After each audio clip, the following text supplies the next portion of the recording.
You are listening to 10,000 Swamp Leaders. Leadership conversations that explore adapting and thriving in a complex world with Rick Torsett and guests.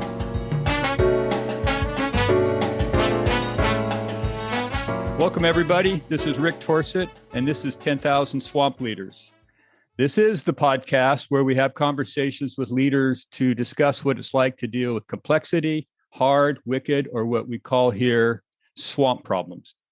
Today is a new ground for 10,000 Swamp Leaders. For anybody who's listened over the last 5 or 6 months, you know that normally I have one guest, and on one occasion I've had 2 guests. Today, this podcast may be its own swampy issue because I don't have just one, I don't have just 2 or 3. I actually have 4 guests with me on this episode.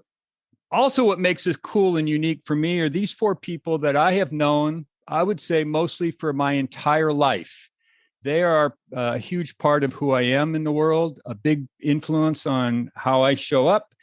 They know a heck of a lot about leading in teams, which is going to be our conversation here, and we'll put it in a proper context in a moment. But first, I'm going to introduce them all and give each of them a chance to get their voice in the conversation and tell you a little bit about who they are. So my guests are Bryan Garinger, Kevin Olson, Mark Eathorne, and Rick Walker.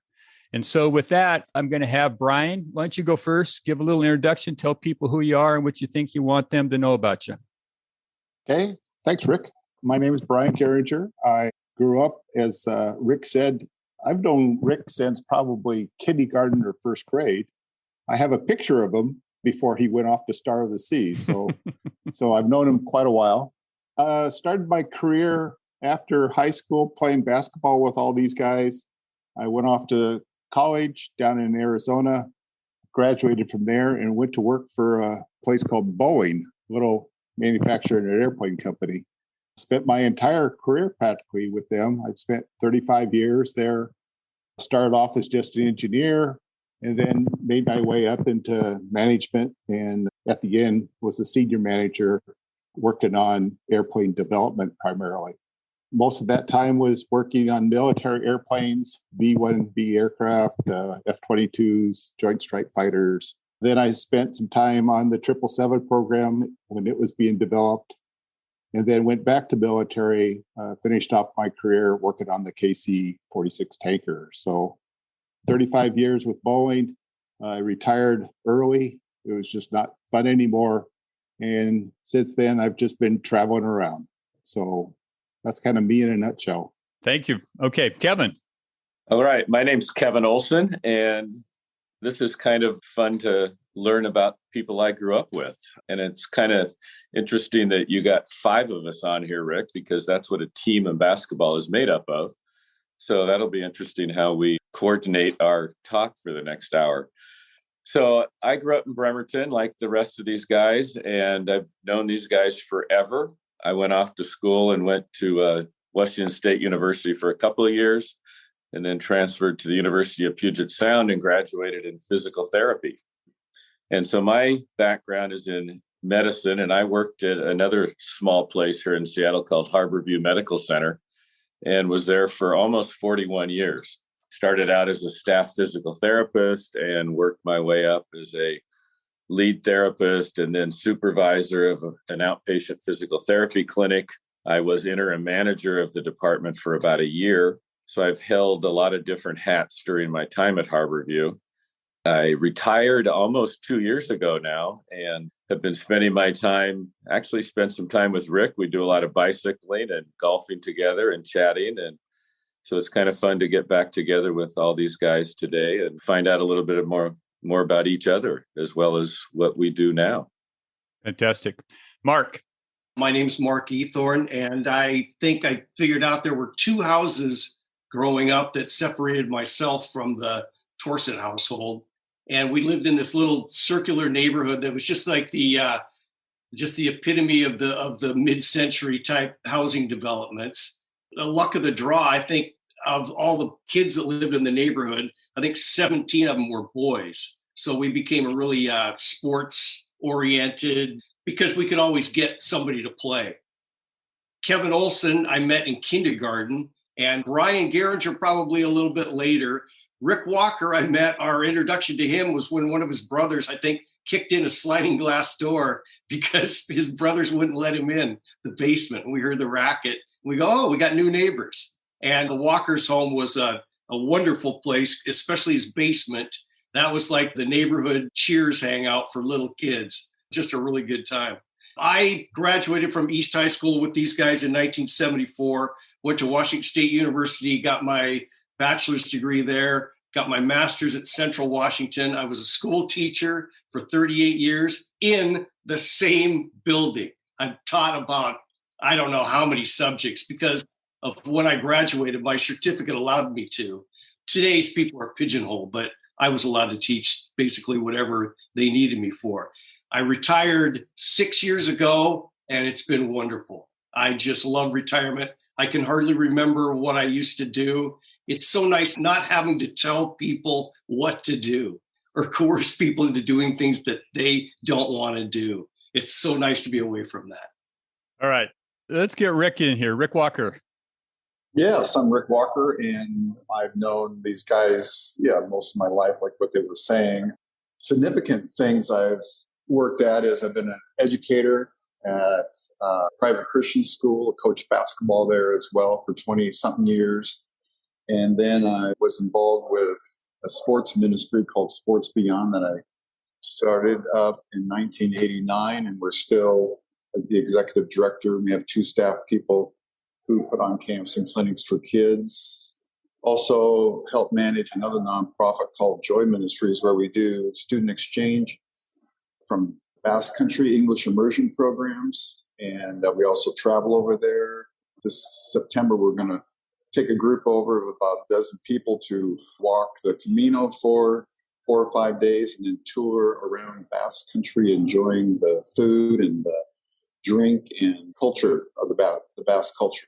So I have been married for just about, close to 50 years. We're getting close to that. And, get out. 2 kids, 45, 48, and 7 grandchildren. 7 grandchildren. All right. So let me establish a particular pointed context for listeners here, because they're probably still sitting here right now saying, what in the world do you got going here with these guys? And where are we going with this? Because this is 10,000 Swamp Leaders and it's about leading in teams. There's lots of ties that bind us together, starting with a very early age. But I don't think there's any doubt that a major connection point for the 5 of us was the 2 years we played basketball at East High School. And we won 2 state championships. We won 51 out of 53 games. That was a signature moment in the city of Bremerton. It still is. We were blessed and fortunate to be part of that in big and small ways. And I've often thought that most everything that you need to know, that I need to know about how to be on a team and function on a team, I learned most of it playing basketball at East High School with you guys. And we would be remiss in this conversation, and those who are listening, don't worry, this is not going to be a trip down memory lane about the glory days of East basketball. But we would be remiss if we did not include in this conversation and the influence of our coach, Les Eathorne, who is Mark's father. And he was a guiding light for many, many students at East Bremerton and athletes and basketball players in particular. And he no doubt influenced all of us in many ways. So that's all fair game for the conversation here. But what I really want us to talk about here is what you know about life and leading and managing and working with kids and people that you picked up along the journey here, because to the extent that it stems from our experience in high school playing basketball, it's useful to make those connections. So what I'm interested in, I have a few questions here. I don't know if we'll stick with all of them, but I'm going to give you each a chance to weigh in, say what you got to say about this thing. But based on your experience, what is the value and the opportunity that comes with being on teams for you? What have you learned? Why does it make a difference? Why does it matter in your life to have spent time, say, in high school being on teams? Where have you carried that forward? So I'm just going to call out names here to start with, find a rhythm. So Kevin, why don't you go first? Wow. Okay. Well, I think working on a team, I think I realized early on that I wasn't smart enough to do things on my own and that I needed a team to really help get, whether it was projects or whatever we were doing at the time, to get things completed. And so trying to bring everybody on board and working in the same direction for the same goal set was really important. And not being an authoritarian person in position of the lead therapist at a clinic, but getting everybody to buy into a project and get the team involved. And everybody has their own strengths and weaknesses, I think, is the other part of that. And, using a basketball metaphor, I mean, the smallest guy, Mark Eathorne wasn't going to be your power forward. And Rick Walker more than likely was not going to be your point guard. And so with the team as well, you need to find everybody's strengths and weaknesses so you put them in a position to succeed. So I think those are probably a couple of items as far as teamwork. Great. And Mark, I mean, you grew up with your father as a father and then also as a basketball coach. So you lived in this world way before the rest of us did directly. So what do you carry forward from all that experience? In what regard? As a teacher, and you didn't mention this in your intro, but you're also a basketball coach at the school for a while too. So you stepped into that legacy realm as well.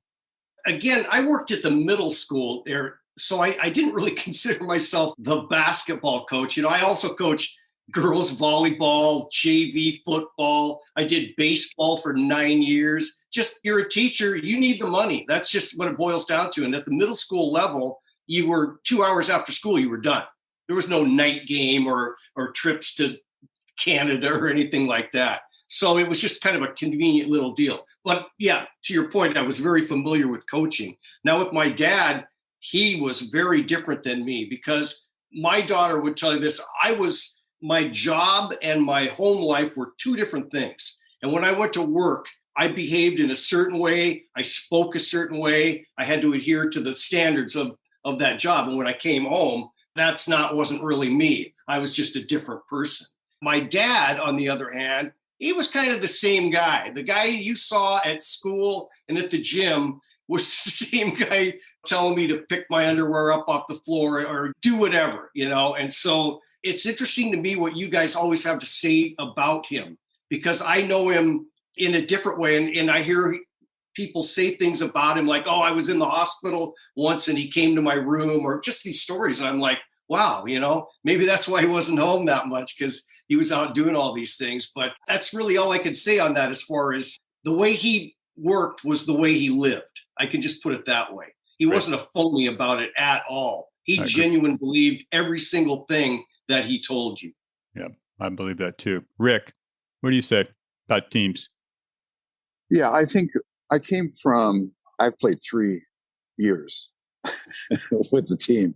We came in second my sophomore year. So we played in 3 championship games in 3 years and won 2 out of 3 of them. But what I understood about teams, and it didn't really hit me until you had us think about this, Rick, is that I was pretty insecure coming from a family. We had 4 boys and not really sure of myself, and started playing against, as a sophomore, even a freshman, against these seniors and seeing some success, and Coach Eathorne kind of saying, hang in there. Bryan, how about you?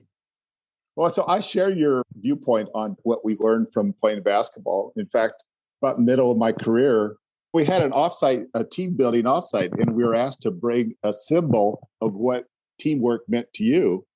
My symbol was a basketball, because I felt everything I know about teamwork was encompassed in our days playing ball together. I mean, we played basketball together since 8th grade practically. So how to get along with people, how to, like Kevin's talked about, the strengths, the weaknesses, just getting together and just forming and accomplishing everything that we were set out to do, helping each other out, making that extra pass, all those things that Wes taught us always came through in the business environment. And it's just, I believe that to be true. I mean, like you said, there's lots of things I learned after that fact, but I think that was the core value that carried through in business.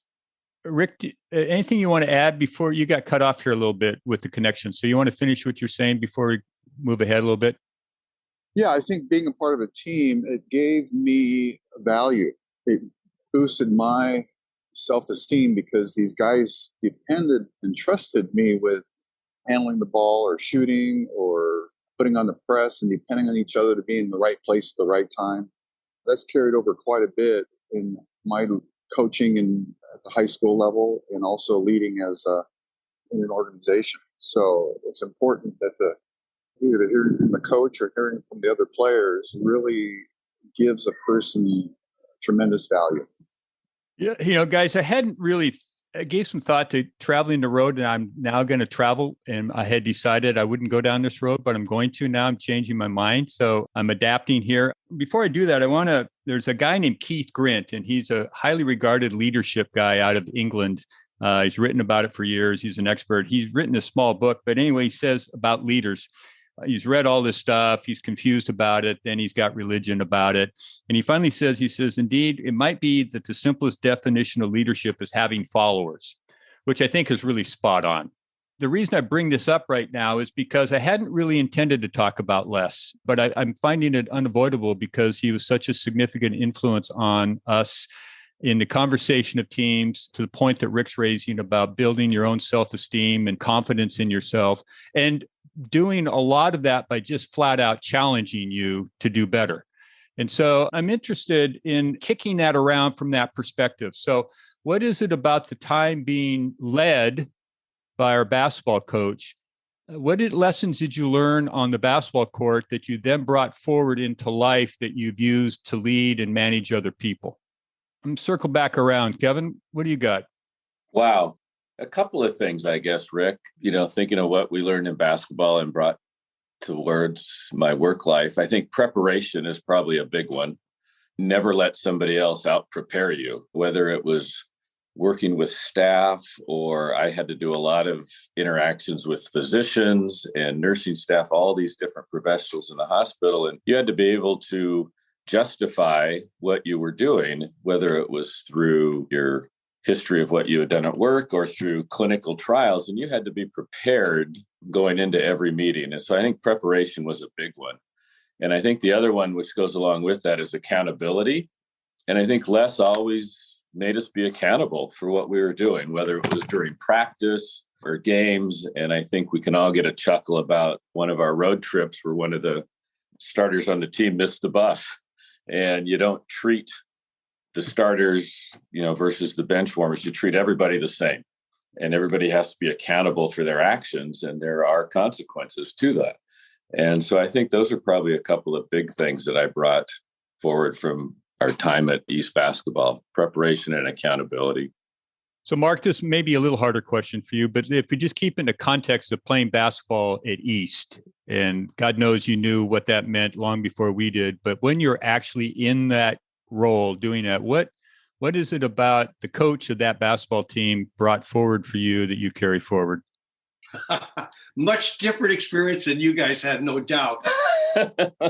But Rick Torset, I was thinking of this. Was there ever a time in our lives when we weren't on a team? Seems like we were just born into being on teams all the time.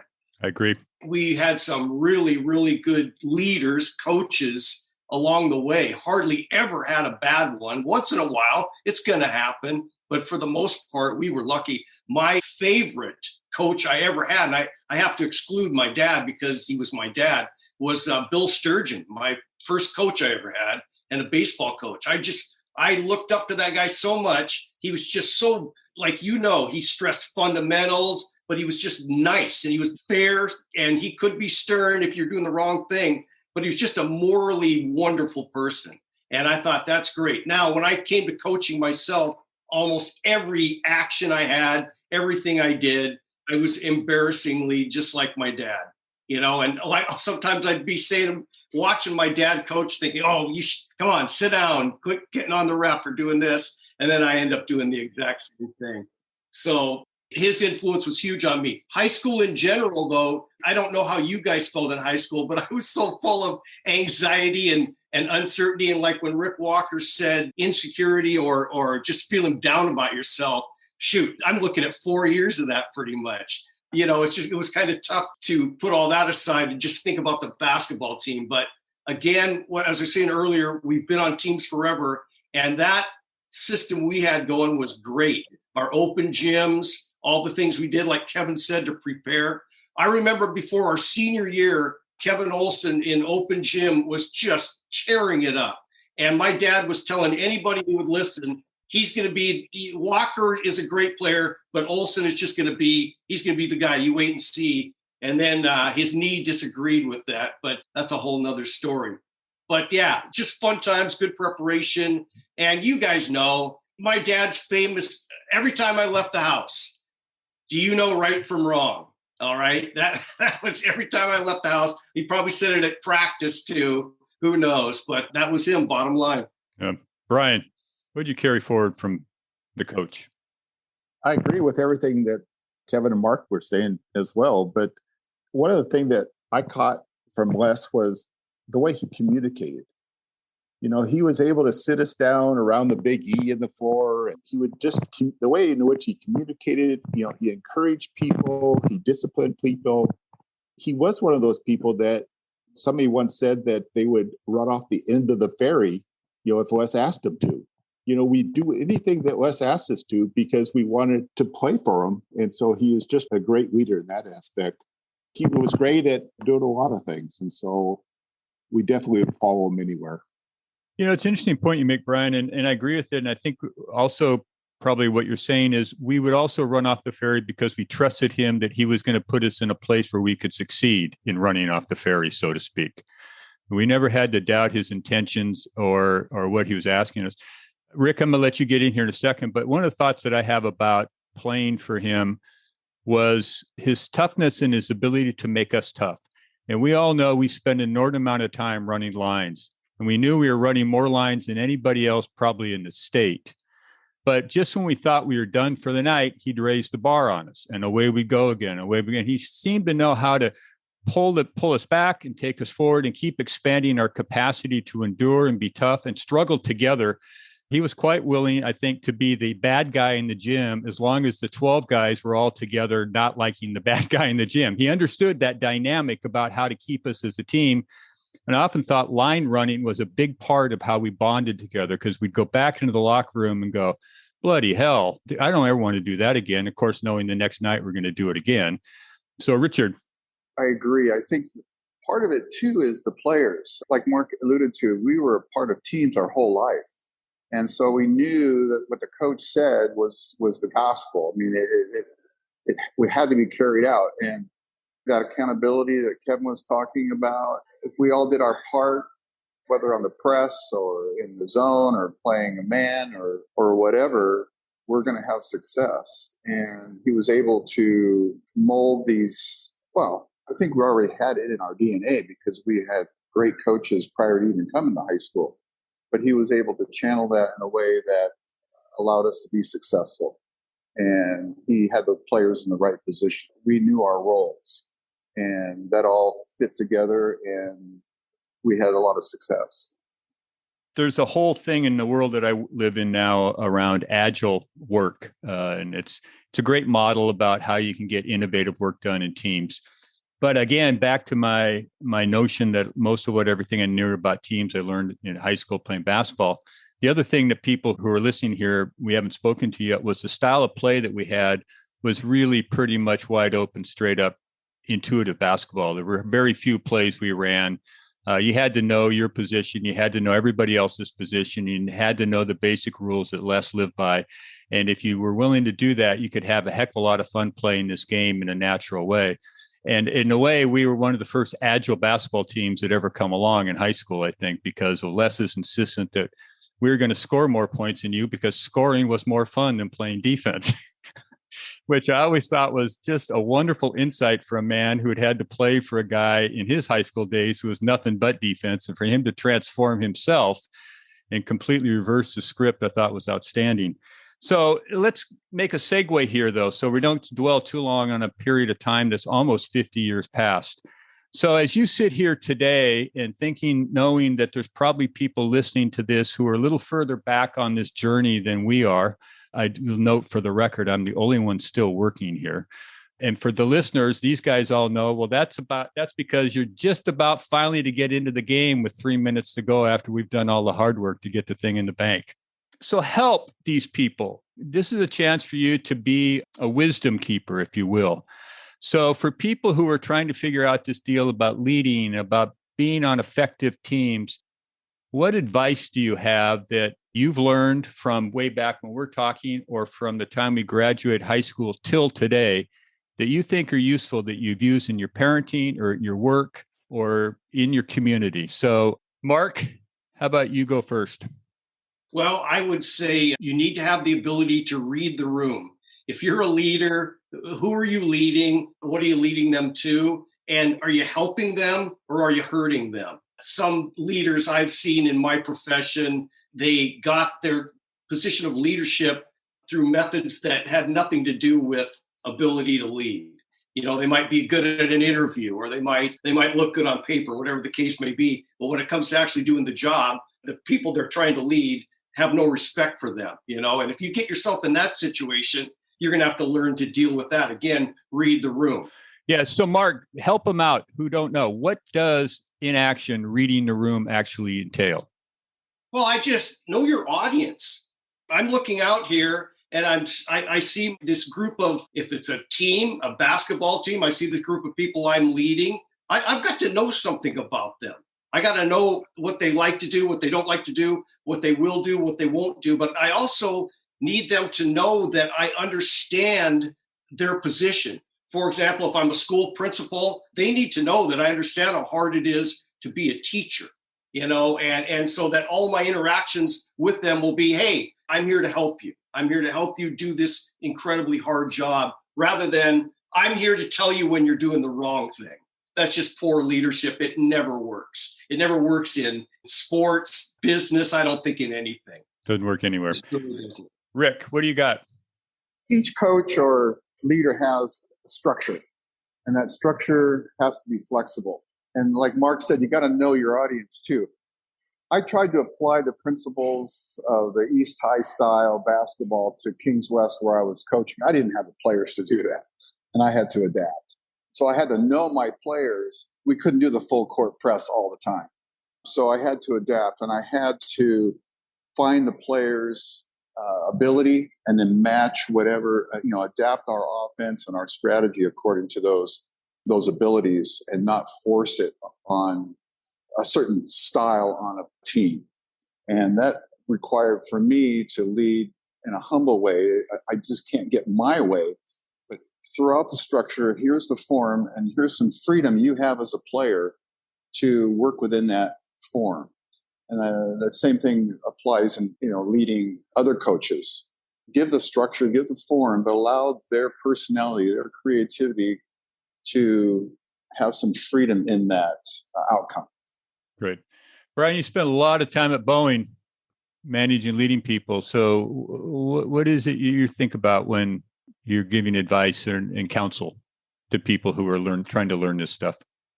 I did spend a lot of time there, and I had the opportunity to see a lot of good leaders there. One of the guys that I worked with, the leader of the 777 program, was Alan Mulally, who went on to become CEO of Ford. He was a great leader in the fact that he did do like Mark and Rick are saying. He wasn't the expert at everything, but he knew how to use the people he had.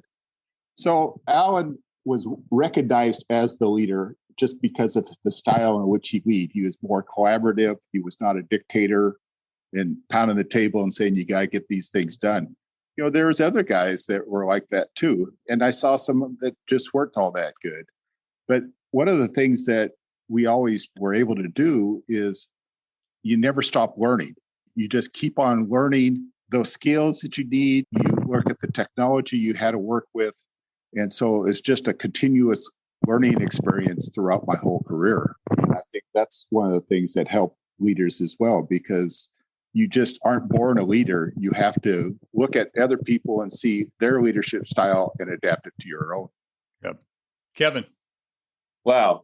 I think Mark hit a couple of things that I'll hit on. In the medical field, a lot of times you get promoted based on your clinical work. So if you're a good physical therapist, or if you're a good nurse, you get promoted to the next level. And it doesn't necessarily mean you're a good leader, but you get promoted and then you try to learn how to lead. I think some of the things I learned, and Mark hit on a little bit, is, you need to know your staff's strengths and weaknesses, know their background, what are their interest level. When you have a a plan that you want to promote a new program, you want to put people in a position to succeed. So you need to know what they like to do and what they don't like to do, but you also need to say that, these are the actions that we have to complete. So you want to set them up to succeed. So I think that's a big thing. The other thing that when I first got into my clinical supervisor position at the hospital, one of the physicians sent me a quote with an unknown author, but it says, "I don't know the secret to success, but the secret to failure is trying to please everyone." I think that's one of the things that I live by, that you really can't please everybody, that somebody's not going to be happy no matter what. Try to minimize that. You just have to know that everybody is not going to be on the same page at some time, and realize that trying to work everybody, even if they don't agree, to get them to work towards the goal that you have set. So those are a couple things that I would tell people. So Kevin gives me a segue here, because this was the next question, but he sort of broached it for us. Excellent. So it's also so that we tend to learn more about our leadership capacities through our failures than our successes. So share with, and by the way, guys, this is a question I ask everybody on this podcast. So what's a leadership failure or a non-success that you had in your professional life that stayed with you and informed you about how to lead more effectively? Rick Walker.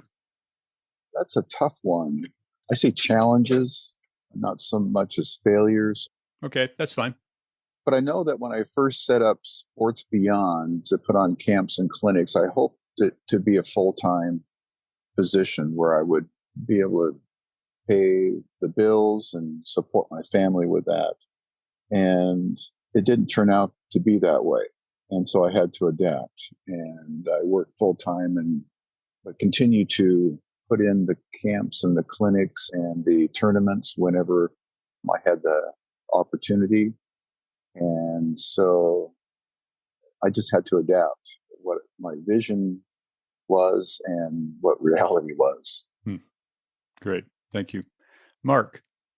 Well, that's a tough one. But I think, like all of us, I've done some things wrong and paid the price for it, and honestly have learned. But as far as leadership goes, that's a tough one. I can remember one team I had one year that I could not get a relationship going with them. The kids didn't fit me. It was a group of really talented people, but they were really individuals. And it was at an era when I'd have to ask you guys this: could a leader like Les Eathorne that we talked about, would that even be possible now with the access that parents and outside influences have on them? Like what Rick was explaining, that he wanted to do a certain thing at a certain school and he couldn't do it. Well, he could do it if he was a legacy leader like Les Eathorne was. If you've proven yourself over so much time that you can get the job done, people will give you a little bit more leeway when things don't go as well. But for young people starting out, and with the pressure that people are allowed to put on you now, whole different story, I think. Yeah. Bryan? Well, I've had failures throughout my career, primarily driven by my own desire to do things. I think I let my emotions get away with me at sometimes, and that was a downfall of mine. I had an opportunity to advance in my career, but I just didn't have the demeanor, nor was I willing to put in the time that it would take to be recognized as that executive within the Boeing company. I think that's my biggest downfall, and things I had to learn is I had to make a choice between what's important in life. Is it family, or is it moving on up the ladder within an organization? I mean, I would have loved to retire as an executive because they essentially get full pay, but that wasn't going to fit me. I didn't have the demeanor for it. And I don't think that it was going to help my family, because in the end, I'd rather be helping raise the family than the rest. Yeah, great. Kevin? Well, it's a tough one, Rick, but Bryan hit a little bit about sometimes I let my emotions take over, and I hear people all the time say, oh, it's not personal, it's business. Well, everything is personal, whether it's related to business or not. And, trying to keep that emotional component out of it. I can remember back, we're trying to bring different staff together into one program. And there was one therapist that was really bucking our heads at meetings and not wanting to move forward. And I let that get more personal. And I got a little emotional and we went back and forth. And I think what I learned from that was, trying to listen to people a little bit more about what they wanted to do. And if we could incorporate that into a program and not be so steadfast that one way is the right way, because there are other ways to get in to find your end product. So I think that's probably one of the things that I learned. Great. Thanks.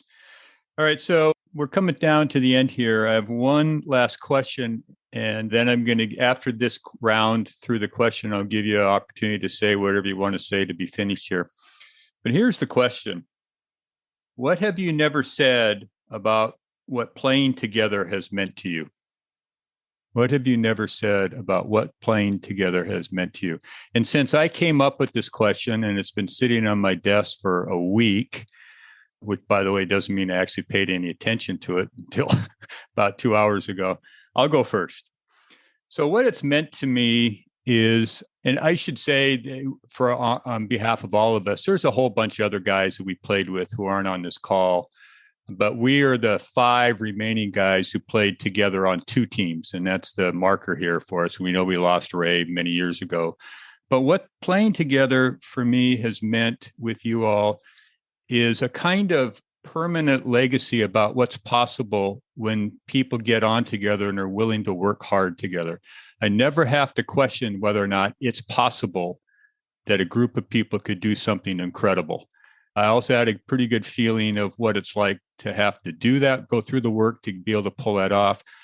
But I will say in my entire life since then, I've never had as much fun doing hard work in a team as I did with you 4 guys. And it stayed with me forever. It pops up all the time in my life in small ways. And so I'm just eternally grateful for each of you to be a contributor to making me a slightly better person than I had been had I never played with you. So who wants to go next? I'll pop in. What's playing together meant to me? That's a great question, Rick. And we've known each other, the 5 of us, for most of our lives. So not just playing together East High basketball, but some of us played for Pee Wee teams together. We went to grade school together. We played on the playground together. And I think it's, what it's meant to me is the longevity of our friendship, that it's lasted for that long. And, we might not see each other for years or talk to each other for months on end. But then when we do get together, we're still friends for life. And we can count on each other when we really need to have something done. And I think that's probably one of the biggest things that it's meant to me. Thank you. In my mind, those days are first and foremost on my mind probably every day. And so it was just a very special time in our lives. Like Kevin says, we can always get back together, and it's just like we haven't lost a beat. We could probably still go do the 3-man weave just like we learned it many years ago. But when I look back on that time, I sometimes feel like I'm an imposter, or that it didn't really happen. I can't believe that we accomplished what we accomplished, and I had a part in it. And I sometimes doubt that I had any part in it whatsoever. But it just remains one of those special times in my life that I'll just never, ever forget. Mark? We did something really special. Let's admit it. We did something really special, something that can't really be done in these days with cable TV and professional sports and everything. That we were the biggest show in town. We were big fish in a really small pond, I guess. And when you do something great, it's a lot better to share it with people than it is to do it by yourself. And so the shared experience of what we did is, that lasts forever. I played basketball until I was about 52 years old. And then my hip had to be replaced. So I've been on a lot of teams and done a lot of things, but nothing compares to that at all. Not even close. Richard Arthur Walker. I think the experience, a sense of a loyalty, of trust, of people that has carried on for a lifetime. We've been able to do things, like Mark was saying, that most people have never experienced. And to be able to be reminded of that as we get together to put on a golf tournament, to play golf, to have coffee, to play basketball. It just is a way of sharing that experience over and over again. All right. So we're at the end here, guys. So I'm going to give each of you a last chance to say anything you want to say to be finished here before we wrap this baby up. So Rick, since you're sort of hobbling here, I'm going to let you go first in case we lose you. So anything you want to say to be finished in this podcast episode in the swamp? Yeah, Rick, I appreciate you being able to bring us together and to talk about those shared experiences. I think one thing that has always been on my mind when I lead is how could I make other people be better? Kevin. Well, I think Rick just hit on what I was thinking about is that, as the leader in the physical therapy clinic at Harborview, when I got new staff and trying to train them and teach them to become good physical therapists, I always wanted them to become better than me. You guys can do this. I've set a standard for myself. You guys need to set the standard for yourselves and try to go beyond what I've done and put those people into positions to succeed to be able to do that. Great. Thank you. Mark. Kevin Olson's father was a dentist, and I went to him until he quit. And he was such a great guy that he's a dentist, and yet you didn't mind going to his office. And believe me, if I went in there was going to be some drilling going on. And I'm thinking that if a dentist can do that, any leader can do that. Make people feel good when they're in your presence, I guess. Do it that way. Thank you. Bryan? Well, I guess what came to my mind is, to be a good leader, sometimes you have to learn and see what it's like to be a follower. And so sometimes changing those roles around helps you to become that better leader that you could be. Like I had said earlier, I think continuously learning about yourself, about how to work with teams, about the technology that you're dealing with, it's just a continuous experience. And I just think that's the way it goes. All right, guys. So this turned out to be easier than I thought it would be. I didn't know how it was going to go down. It's just really good to see you all. And for the listeners to know that a few of you, when I asked you to do this, were really dubious you had anything to offer. And I think that's all been debunked now. So thanks for bringing your life wisdom, your professional wisdom, and all the other stuff that you brought here to this conversation. It's really damn glad to see you all again. So thank you very much for being on 10,000 Swamp Leaders. Thanks, Rick. Thank you for listening to 10,000 Swamp Leaders with Rick Torsett. Please take this moment and hit subscribe to follow more Leadership Swamp conversations.